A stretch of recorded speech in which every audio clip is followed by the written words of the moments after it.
Hi, in my previous video about getting electrocuted in a bathtub, I briefly mentioned suicide showers, which is what people call them because you have to bring live wires with you in the bathroom to heat the water. But then there were tons of comments, mostly from my beloved Brazilian viewers, that were shocked by my comments. Shocked. Saying that millions of people there use this shower head with no problems. There was this outpour of people in the streets demanding my exile. Just kidding, but seriously, it seems like a majority of people there, as well as some other countries like Mexico, use these shower heads and people seem to be okay. I didn't want to make this video because Big Clive and Diodes Gone Wild have already made good videos on the topic, and me being a bigger channel, my video would probably pop first, pushing their videos down, getting more views. Okay, let's do it.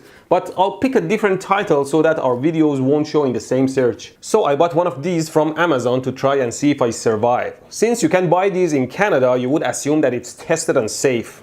I'm starting to doubt our system. Let's see what's inside the suicide shower and if it is truly suicidal. Okay, so here we have two bare heating elements for two heat settings that are completely exposed to the running water without isolation. There is a diaphragm back here that when there is pressure from running water, it switches the contacts on to make sure the elements are only powered when there is running water. Otherwise, the whole thing would melt and burn in fire. The damn thing draws 50 amps max. The ground wire goes in the middle of the diaphragm to ground the water at the output, and also goes straight into the input water to ground the input as well. Now the question is, would this be enough to ensure the water pouring on your head is not equivalent to live wire and electrocute your brain cells? The structure of this shower is kind of smart. I don't know if it's the same case for all of them, but the entire water passing over the live wires must go through this hole first before getting out, where the ground wire is sitting at the middle. So it might be possible for the ground wire to remove all the charges from the water before getting out. Now I'm not saying it's impossible to have a safe water heater with you in the shower. It's actually pretty simple to make. See if the heating element is isolated from live wires like these oven elements, then there is no problem. If I turn it on and touch the element, there is no electricity on the surface, just heat. These run on 240 volt AC and are safe to touch. Let me remove it. Now if I turn it on, I read 204 volts. Alright, because at my home the voltage is made from the difference between 220 volt AC phases 120 degrees apart. Now if I change the volume, the voltage should change. It's not changing. Oh, maybe it's doing some special waveform modulation like PWM or a light dimmer and my meter is not detecting it well. So I brought my scope here to check the actual waveform using my differential probe because I don't want to accidentally short the probe ground to 200 volt AC. Oh wait, just remembered something. Circuit specialists sent me a new tool that could be pretty helpful here. There, they sent me a handheld oscilloscope. This is a 70 MHz 2-channel oscilloscope with its own 25 MHz function generator and a complete digital multimeter. I mean, if it works well, it will make life much easier for some measurements. It runs on battery or isolated USB power, so it would be completely isolated from live wires. And it's much more portable. I'll continue using it throughout the video to check its performance. I mean, for around 200 volt AC, $200, it's pretty affordable. And I'll give away 10 of them at the end of the video. Checking the voltage first. Yep. The screen is pretty adequate for a multimeter, but the voltage still doesn't change by the volume. It comes with one probe, but fortunately I have more. Okay, let's check the voltage. There you go. Well, the display is a bit small for a scope, but I mean it's a handheld scope and it is still pretty clear. But the voltage still doesn't change by the volume. Or maybe I have to load it with the element so the proper waveform shows up. I tied some wires to the element terminal so I can probe them. Now if I turn on the voltage... Let me use some electric tape. Damn it! Now the oven doesn't turn off. Have to figure out what's going on. Maybe it's a stuck relay. There is not much going on here.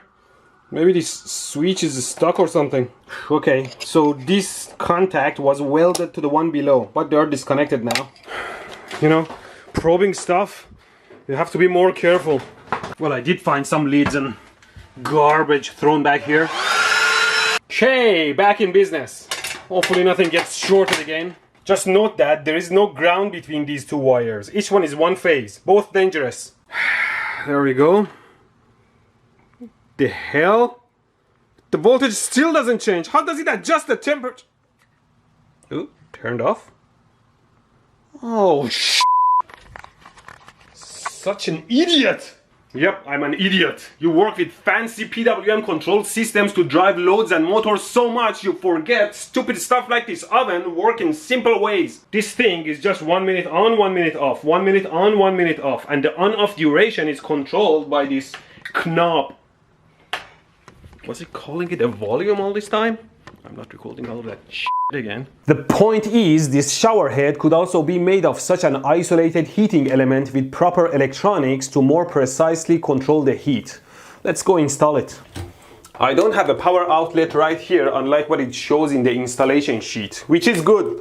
I mean, you don't want live wire with you in the bathtub, but I guess it's okay in some countries. Survivor of the fittest.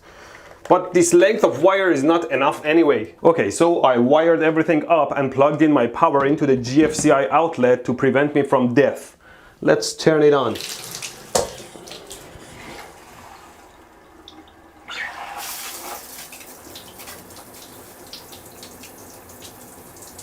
Oh, I was expecting the GFCI to pop. So I connected my amp meter in series with the ground wire to see how much current is going through the ground, and it's a little bit less than 0.8 milliamps, which is not a lot. It is still good enough to give you a little bit of shock, but it's much less than the 5 milliamp limit that the GFCI trips at. This amount of current depends on the quality of water and the voltage. So if you're in a country with 240 volt AC and more impure water, this current might be too much that will trip GFCI. For example, the tap hot water is more conductive, and if I make it more, you see that the ground wire current is rising. I've heard in some countries they disconnect the ground wire to make this work, and that makes this much more dangerous. The room breaker popped. How much current is it drawing? I set it to minimum and the breaker still popped. Let's measure the current. Another tool from circuit specialists. It's 19 amps. So if you want to fully use this, not only you have to make sure you have at least a 50 amp breaker, you have to make sure the house wiring is rated for 50 amps. Otherwise, you'll set the whole thing on fire. Now I'm going to measure the AC voltage between the water, which I'll probe with a spoon, to the faucet, which is my ground. And if I probe from far, you see that there is no AC voltage because the water droplets are disconnected. But if I get close, I read as high as 7 volt AC. I can smell wires burning now. So the voltage is not high enough to give you a shock over your skin, but if it goes into your eyes or mouth, it could really hurt. Okay, let's try it. I put one foot on the drain as ground and bring my tongue as close as possible. Yeah, I feel nothing. Okay, so although there is voltage, there might be a very high resistance series with it so that when you get in the way, that voltage drops to 0. Okay, let's measure the AC voltage again, but this time I'll put my body parallel to it to see what happens to the voltage. See, from around 5 volts, when I touch it, it drops to like 0.7 volts. So this confirms that in my setup, this water cannot supply high voltage or current to shock you. So I hate to say it, but beside these loose wires and the fact that it may set your house on fire, it seems pretty safe. But I mean, this is left to people to install, and you know people, they may not connect the ground properly. Let's see what happens in that case. Now I disconnected the ground wire, and if I probe the water, I get close to 45 volts. Now if I touch the spoon, the voltage drops to around 2 volts. It could still hurt if it gets into your mouth. Nope. Well, still nothing, which is good, I guess. So if this is installed absolutely correctly by a professional and it never fails considering its questionable quality, then you might be safe, knowing that there is a little bit of current constantly running through you when you are taking a shower. That tiny current draw would be double or more in countries with 240 volt AC, which might still be safe. On the other hand, the current draw from the power lines would be half, so it's safer that way. Maybe it won't give you a shock. Maybe you won't accidentally touch the hanging loose wires or set your home on fire or get cancer over time. All I know is that this thing actually proved itself to be quite useful, and I'll give away 10 of these. Giveaway time! Well, I already said it. Thanks to circuit specialists, I'll give away 5 of these to my patrons at patreon.com who are always in the draw, and 5 more to the viewers who can register for free from the link in the description. Sometimes things I give away are too expensive, but this thing at around $200 is all the essential things you need for electronics. Except it's not a soldering iron, is it? No. Disappointed. And Circuit Specialist is like a treasure box of all this good equipment. I have tons of things from them here. And if you use the promo code ElectroBOOM at checkout, you get 10% off. So do electronics.